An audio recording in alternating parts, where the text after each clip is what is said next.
You are listening to Written in the Stars, Books and Beyond, where hosts from the LCC Library sit down with writers, publishers, entrepreneurs, and literary enthusiasts of all types. Join your hosts, Amy Ewald, Robin Moore, John Salaigi, and Abby Tebow as we explore the very heart of the written word. Welcome to Written in the Stars, Books and Beyond. I'm Amy Ewald, and I'm joined by my co-host, Robin Moore. And today, we're thrilled to have a very special returning guest who is a writer, producer, filmmaker, and also an LCC alumni. Welcome to the show, Jesse Edwards. Hey, thank you for having me. Amy, Robin, this is awesome. Oh my gosh, I'm so glad you're back. Yes, we're happy to have you back.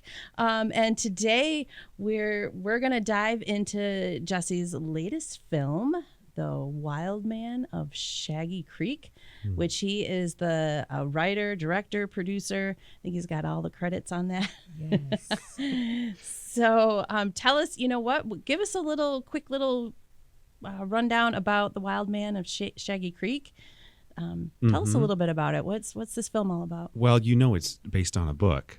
And I met the author at the Utah Film Festival when I was there for Stolen Valley, which is what we got to talk about last year. Last time, yeah. Yeah. And so I was out there doing the festival tour, and I met him, and he's got kids. And I said something about how I had kids. And he goes, hey, I've got a kid's book that I wrote. And show it to your kids. See if they like it. And it's got this monster on the front. And I'm like, what is this? I didn't grow up with Goosebumps or movies like that. A lot of people did, and they love them. So before I gave it to my 10-year-old, I'm like, I'm going to read this first. I'm like, this is actually pretty good. And so a year later, I was working on another project, and when the funding for it fell through, I was like, man, I got to make something this year. And I was in my driveway looking at the woods that surround our house, and I'm like, I think I could shoot that Wildman thing here.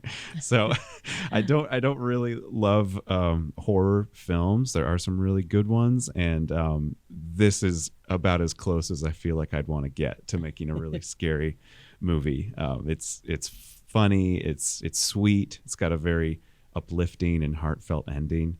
But it has that suspense that, drives the plot and drives the characters forward, and and just asks the question, is this Bigfoot monster real?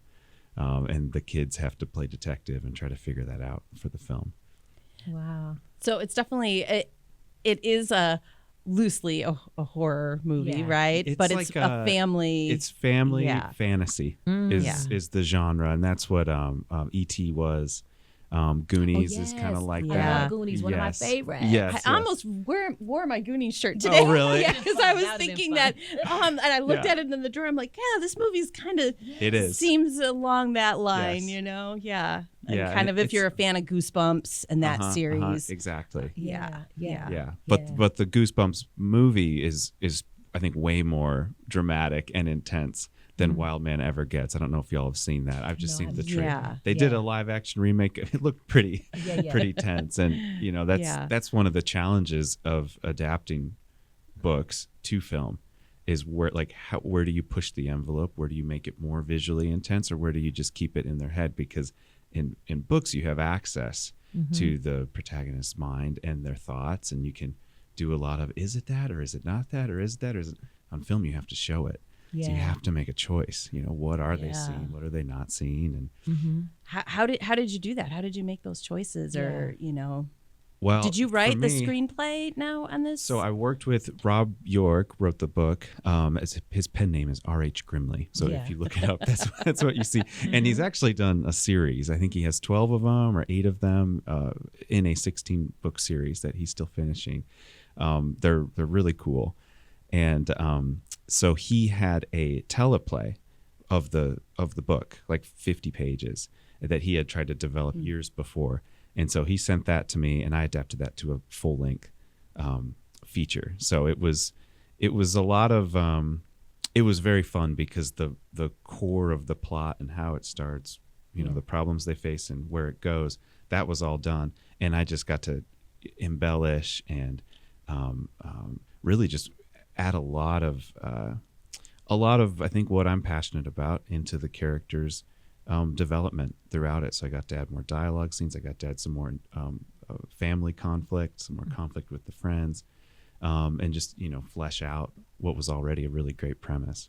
I love that, because I was going to ask you, what deeper themes does the film explore behind the legend itself? So you sort of answered that.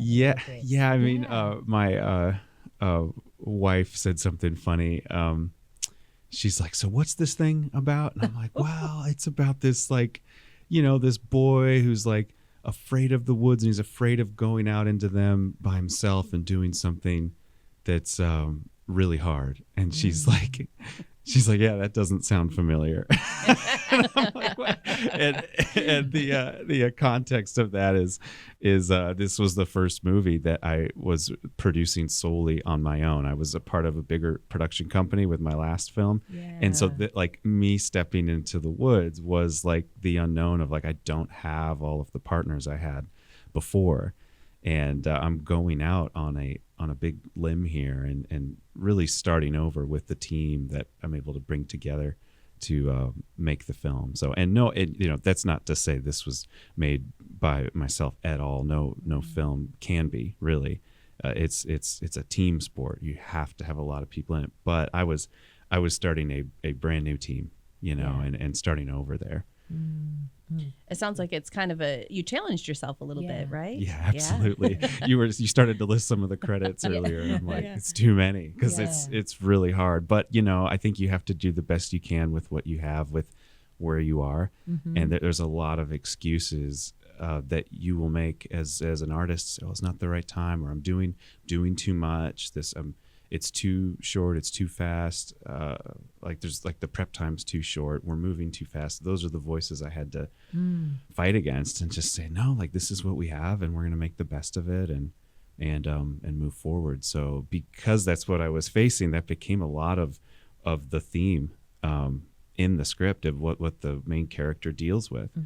Is he's like, I can't, he has all these reasons why he shouldn't go, and for him it's take up a bully on a dare and camp in the woods overnight. And that's what's sweet about it, is that is an innocent, like, he goes and gets his little tent and his backpack and he marches out into the woods, and it's a very sweet thing that he does, but that it's making that with the music and the score and the cinematography and all of the opposition that we put on the character beforehand, and showing how scared he can be of the woods. It's making that moment as big as possible. So it has the weight of, like, he's risking everything, to go into these woods. Tell us a little bit about the music, because I know that you're also a musician. Yes, that's right. Yeah. So I know you put a little extra into that, or really have the ear for it. So let's tell us about that a little bit. Oh yeah, I put a lot of heart into it. It's one of my favorite parts of the process, and I've worked with a lot of composers on a lot of commercials. My other film I've done a lot of bigger budget documentary projects, and for National Geographic, ESPN, and all those projects had a lot more money behind them. So I was going to all the composers who I've worked with before, and I'm like, here's the project, here's what it is. And it's hard everywhere financially right now. And I got a lot of, like, man, I love working with you, but I can't come on for this budget. I was in a pinch with the music. I was one of the last positions that we locked in. But thank goodness a friend of a friend had introduced me to a guy who knew another guy. This was like, so I was worried. I'm like, this is too many, Well, it's all about networking, right? Like and who knows somebody who knows, This was way down the line, and sometimes that's great, and sometimes it's not so great. This one was fantastic. Wonderful. Jose Skirchley, I met through Zoom. He lives in Mexico. I think he's outside Mexico City. I might be wrong on that. Sorry, I don't remember can't pronounce the city he's in. He is brilliant. He teaches at a university. He's very kind. He's very humble. He's very soft-spoken. And we were going through the first call, and I'm like, man, I'm not. And then he sent the first link over, and I was like, I'm not sure this is quite right. And I sent a bunch of feedback, and I'm like, we'll see how this goes. Because our other option was trying to sort together a stock music for the I don't like doing that. I don't Yeah. like. Yeah. It can be done. I've done, but for a film, like it should be original. I think to the story, to the film. What he did with the feedback was the best response I've seen to direction ever. Working with the composer, and that's a huge deal. Like if you've done worked with the composer, worked with an artist, where you're trying to communicate. Here's an idea. Here's what I want from this. Here's and I can be. We talked about my musical background. I can be unhelpfully specific sometimes because I understand a little bit of music theory. So I'll say like, hey, I think this should be like a half cadence, like end on like a 5 chord. Like this needs to let us feel like we're longing, like we're not quite resolved yet. Yeah. And I've said that to some people and they do exactly what I say. And they say, there's your half cadence, Jesse. And it's kind of like, why are you talking he was never like that. He always tried the suggestions I had. If they worked, if they worked well, awesome. If they didn't work well, he worked harder to make them work well. You know what I mean? Yes. It's one thing to be like, oh, I took your note and it doesn't work. But it's another like, I took your note, but it also needed this, this, and this for the half cadence to work. So let me try that. That was Jose. He had the most humble spirit and collaborative spirit in the music. And we did the whole thing over Zoom in like 2 weeks. Oh my God. Wow. And he released the whole thing on Spotify. You can listen to it. And it's honest. He won best score at the Los Angeles Film Awards up against a lot of other film projects. All right. For this film? For Wildman. Wow. Yes. Great. Yeah. That's awesome. Maybe I should have led with that, but I was lost in the half cadence story. I don't know. That story just means so much to me because he didn't know me and he didn't have to like work on it for such a low budget or work as hard, but he's never done a film. And it was one of those things where the opportunity aligned with the dream. Yes, I love that. And he was willing to pour into it. And I think we made something really special together because of it. Yeah, that's the key. The opportunity aligned with the dream, your dream. Mm-hmm. It's wonderful. Well, in this case, yeah. Because I was saying, hey, I have the opportunity. I have a little bit of money, but more than the money, I have the film that's been shot and I've got distributors interested and it's ready to go. It just, it needs its soul, Yeah. Yeah. And that's what I think the score brings. Yeah. It sounds like it was a very true collaboration too.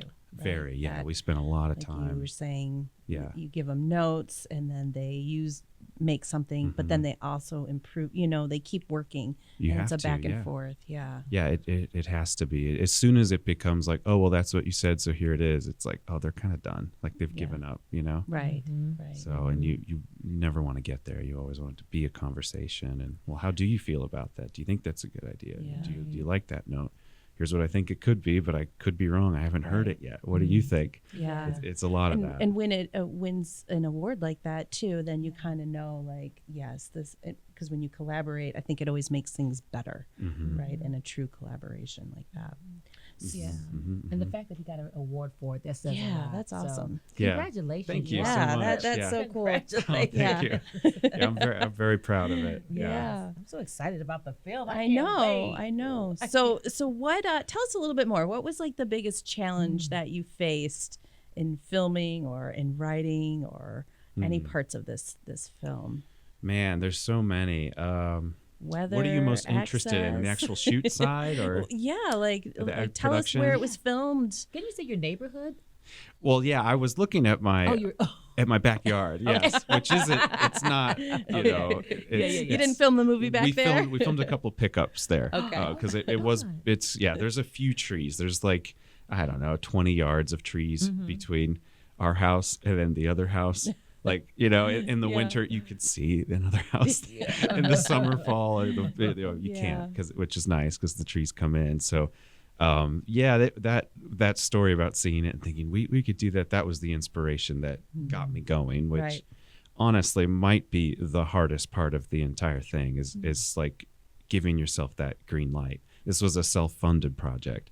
So for me, it was that risk of like, I have to put the money up for this, and this has to work, and I'm in a lot of trouble if it doesn't. Right. Like we were saying about that boy walking out into the woods, like I was feeling that. That was you. I was like, geez. And your hope I wife's don't like, this what die. does that project. sound like? Exactly. Yes. Exactly. So I think that initial green light is the hard. But then once it was like, okay, we are going to do this, And my friend Rachel Helton from New York, she was my art director on the Stolen Valley. So she was somebody who I had worked with before, who was coming on in a much bigger role on this film, going from art director to managing, several other department heads. So she was line producer and co-producer of the film, first AD. She did production design. Pretty much everyone who was on it had like 4 or 5 different roles that they had to help with. But she was the first person that I hired for all of the prep. And so that was a very like, okay, this is happening moment. And then as soon as I did that and was willing to like start spending money and get the wheels moving, I was like, I don't want to shoot this in my backyard. Like we can beat that, this should be big and grand and dramatic and, all the things that, I said about setting up the opposition so your hero looks great. Like they're only as good as the obstacles that they overcome. That's right. So if there's 20 yards of trees, but if it's 2,000 acres of foggy, dark, dense woods, and he can barely even see his hand in front of him. Yes. And then he hears a lion growling or bear or is it a wolf? Yeah. I'm not sure. We used all of those animals, by the way, to combine and make the sound, which was kind of crazy. I don't know. Have you seen these like behind the scenes sound designs of what they do in Star Wars for like the Rancor?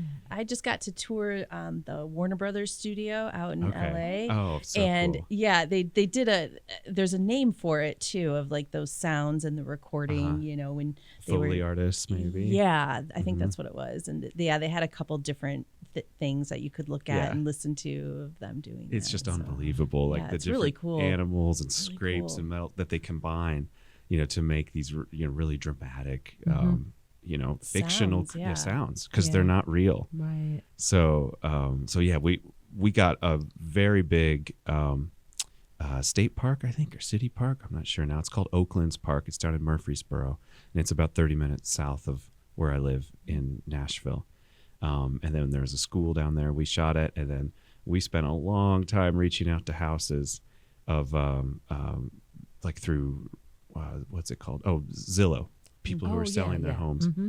And we talked to a lot of owners we knew too, but nobody had the perfect fit because we needed a house that was very pretty and nice and looked like a family's moved from California to Nashville to relocate, which is very common there. It's like everyone you meet like is from California and moved 2 weeks ago.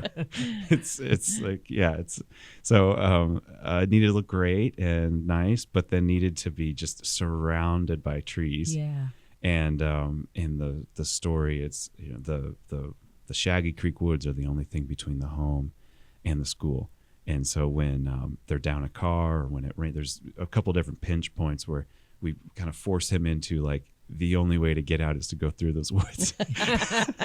And you're going in. And he hates it. So those are our 3 locations: the school, the house, the woods that were there were really good, but then we went to Oaklands Park for those big wide shots, and it was a lot of hiking in with a lot of stuff. The hardest thing is the lawnmower fogger, which is basically like a huge generator with a couple wheels and a metal handle that's hanging on for dear life, and you got to pull that thing in, and it kicks out so much fog. Wow. And then you have to hope that the wind cooperates.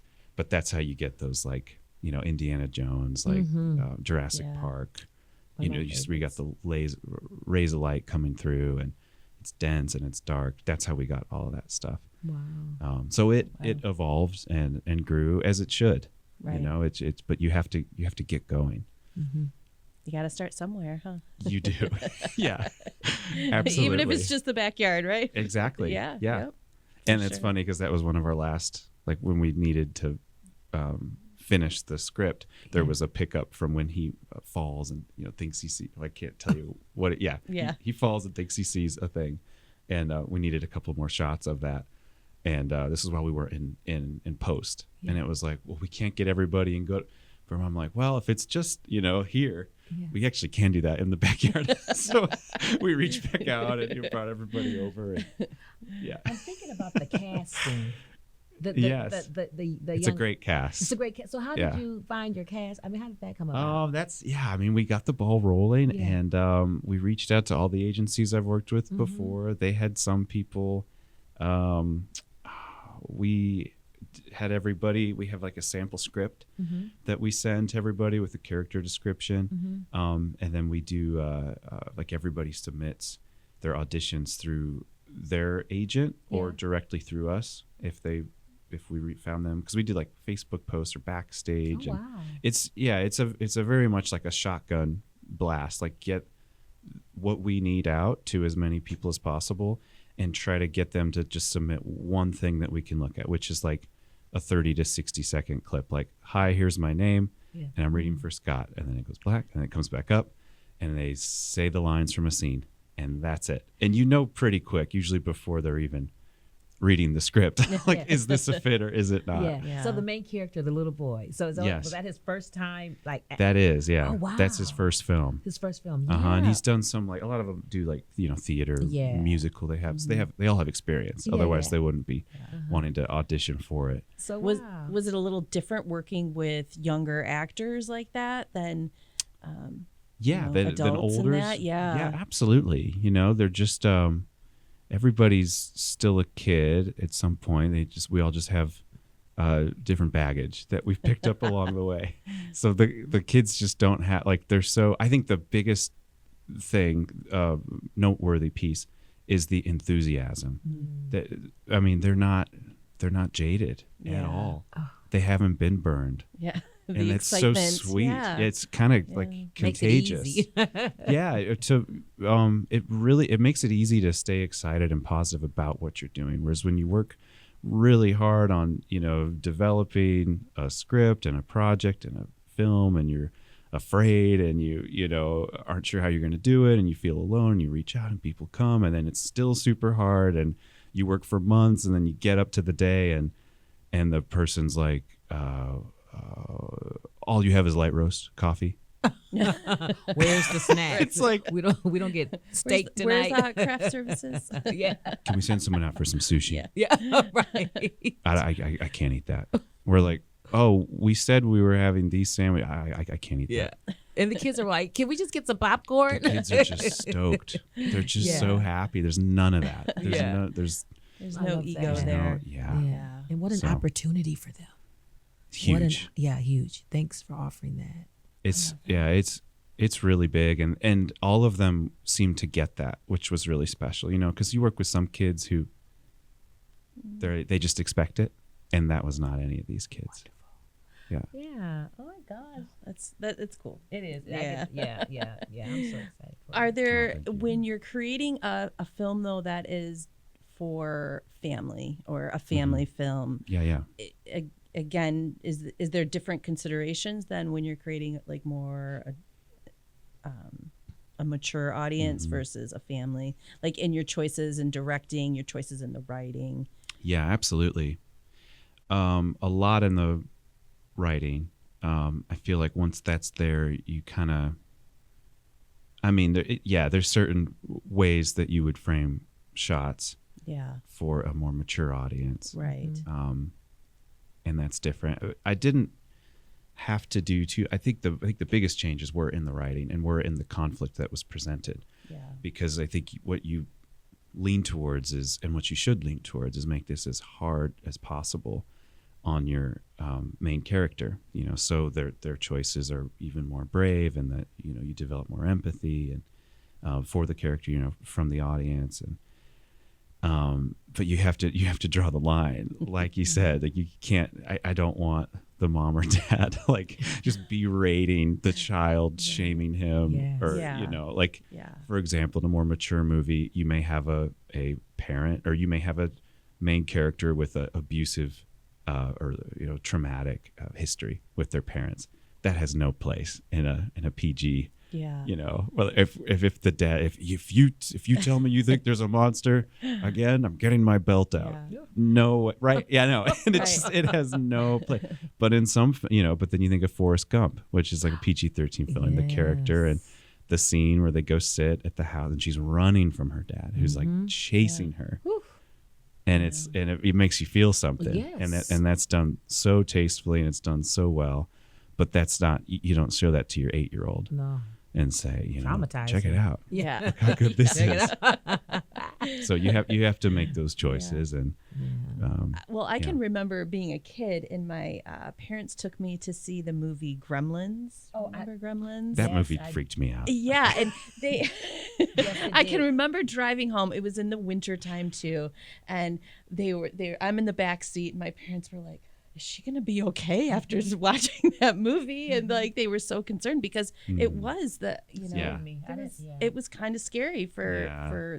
my age, but Yeah. And this was hard for me because I have kids that my eldest doesn't like, she doesn't like scary stuff at all. yeah. Yeah. And my younger daughter, my girls are 10 and 8. And my 10-year-old's like, I don't want to see that, or she'll want to hide. And so yeah, this is, and if I saw like just this trailer or just this poster for this film, this isn't one where I'd say, oh, come and like look at this. Doesn't this look Yeah. fun? So it was an interesting project for me in that sense, because it's not a typical one that like our family would even go to and watch. But I think what the opportunity, is one of those opportunity with the dream alignment moments, because the opportunity is like my friend Rob saying like, hey, here's a book, I'd be excited to help work on it, for you to make a movie from it if you wanted to. And then the dream is to make movies that matter, that can connect us with who we are and who we're meant to be, who we're becoming. And there's a lot of different ways to do that. And so to make like, this is a family fantasy, like gateway horror film. Like it like leads people into what horror would be, but to make it a movie with redemption, with good, healthy family dynamics, with parents that help guide their children through conflict, with friends who are willing to sacrifice for each other, and learn how to love each other in the face of the unknown. How beautiful is that? Yeah. So that's what excites me about it, and that's what I've come to love about the Wildman of Shaggy Creek. I love that. Yeah. You have to kind of strike a balance there, right? Between, what is going to be maybe too much for a young audience, and what is Well, and I don't know if you just enough to intrigue them. Yeah, it still needs an edge for sure. Yeah. You have to have like, well, why are we here? Why is this interesting? And danger is exciting, but I think the trick is presenting it in a way that doesn't exploit them with it, or compromise their innocence. Right. Yeah. You know what I mean? Yeah. Yeah. Mm-hmm. Yep. So is there, because you already talked about kind of what you've taken away from the project. So I'm going to lean into, is there a story you're itching to tell next? What's your next project? Oh, that's a good question. I always say it's too early to tell, but I have to. There's a project that I'm writing. Well, I'm in pre-production on it, Okay. and I'm finishing revisions to the third act. Which I need to finish. That's what I said. I'm right. I need to get that done. But we're planning to. It's called. I shouldn't say the name. Don't say it. I won't say the name. But it's out there. a Mr. No, we haven't. We start shooting end of July. Okay. That's Yes. fine. Wow. And But- it's a kids detective thriller, like Boxcar Children, but a little more intense. Okay. I Film, love the and it's very that's all I'll say for now before I blow it. Don't But blow it. it's I hope to come back and talk with y'all I was going to about say, you're it. going to come back and Yes. talk with us about Yeah. the next time. So It's very exciting. You're a pretty busy person. How do you find a balance there between your work and you've got young children, and how do you find a balance? In what way? Like A like work-life sleep, or- balance. Yeah. Are you sleeping very much? well, yeah, that's tough with the littles. But I think I think doing what you love is super important, and I think finding rhythms in it that keep it sustainable is important. And there's a lot of. I spent so many years on the road. Like when I started my career, I did a lot of commercials and documentaries, a lot for ESPN, National Geographic, Disney, a bunch. Just it was such a grind. And like the first few years I was on the road 250 days per year, which is, that's like 28 yeah. days a month, like average, and sometimes gone like, 6 weeks at a time. My suitcase it just had a permanent spot. I lived out of it for like 2 years. And that was it's not an exaggeration to say that was destroying my marriage. I was a young, man. We had a wedding, amazing wedding, honeymoon. And I was like, I'll see you later. Oh, I thought the trip moved up. I'll see you later. Mm-hmm. It was bad. And it took me like years and a lot of hard conversations for me to understand. This is not only is this not sustainable for me, this isn't sustainable for any any meaningful relationship that I'm ever going to be able to have. So and it was, and early on too, like doing these commercials and starting to have kids, I had a lot of moments where it's like, do I want to get another pitch done, or do I want to get another round dervish, or do I want to put my daughter to bed? Yeah. And early on, I remember saying at some point, I want to be a much better dad than I am a director. Mm-hmm. Like, why I don't know. It seemed like an easy or obvious choice. So I've always, I think, had a passion for family and doing the best I can as a father. There's a sign I have, I had it in my office, and now it's in my home office. And it says, this is great. It says, if you want to change the world, go home and love your family. That's it. I think that's Mother Teresa. Yeah. That's it right there. Though a friend of mine was like, she didn't say that. Where'd you get that sign? And then I felt embarrassed. I'm like, I don't know. It was on Etsy. It was Etsy. $19 on Etsy. I thought it was cute. But isn't that sweet? It is sweet. And I think what that does is it changes you. It does. Words change you. You read it. It meant something. And look at you now. But the act. Yeah. Well, yeah. The sign. but the act itself of like going home to love your family is now like, well, now my career is not. It's not about me, And now this hustle and grind, like this isn't. It's clearly like, yes, there's excitement and fulfillment and joy and hard work and in creating things. Like I think that's such an important part of who we are is making things that are good and beautiful. But it can kill you. You can get lost in it. So you have to be able to just step away from it. And I'm a work in progress. Let me tell you that too. Oh, we all are a work in progress too. Yeah. And it sounds like you have a pretty supportive wife to help you with all of that stuff too. It's beautiful. So you have a lot of passion for your work too. So that helps. Absolutely. Yeah. And we're here, for the Wildman premiere this Saturday, right? Of course. And they're all excited, and the girls are they have their shirts, and they want to help. Like they're like, can we help with the merch table? So they have posters, and it's been a fun, like, just kind of. It's one of the big things about doing Stolen Valley, which was a more mature audience, action neo-Western, to now doing this PG family fantasy film. Is I have been able to share it with my kids who are getting older, and they were 6 and 4 when I did Stolen Valley, so they didn't quite get what was going on, but now they can. Really, like, how can we help work, and how can we help prep for this? And yeah, it's a family thing. It is, it is awesome. And they'll remember this. Oh, for sure. Yeah. So Jesse, tell our audience here how they will be able to check this film out. Well, this film, Wildman, will come out in theaters on August 1st, but you'll be able to see it everywhere on September 30th, and that's when it'll be on Apple TV and Amazon Prime and Google Play, and then it will, from there it'll go to other streaming services potentially, depending on how the theatrical release goes. So it may be a thing that's up on Netflix or Peacock or Disney even. It gets pitched to all of them. Most of them are doing their own content now, so it's really tough to. You have to have offer something to the platform. With usually with cast or based on a certain level of book or something like that. So those aren't super likely, but that release on September 30th, where you can buy or rent the film, that's what we're super excited about, because that's going to put it just everywhere across the United States. We had 2 sold out showings of our first premiere down in Franklin, and we have this one here up in Michigan, and the audience responses have just been I've been shocked at how great they've been, honestly. Like, people ecstatic about the movie and laughing and cheering and loving it. And so September 30th is the window we're super excited about, where everybody who's seen it and who cares about it can share it with their friends and send it out and say, hey, check this out. It's fun, you know, but it's thrilling, and it's like a safe movie for families that your kids actually want to watch.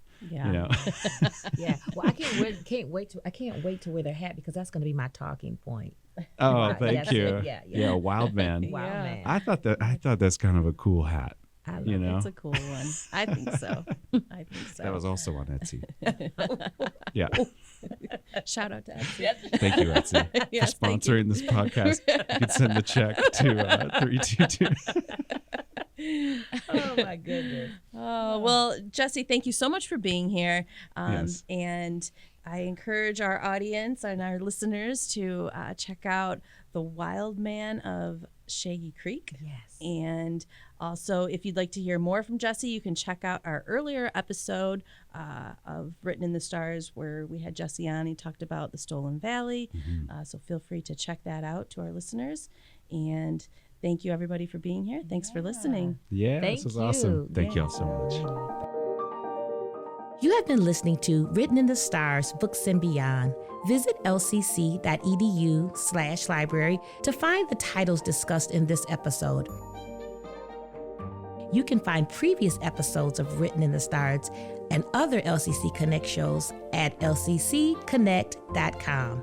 In the words of Miguel de Amuno, I hope, reader, we shall meet again and we shall recognize each other.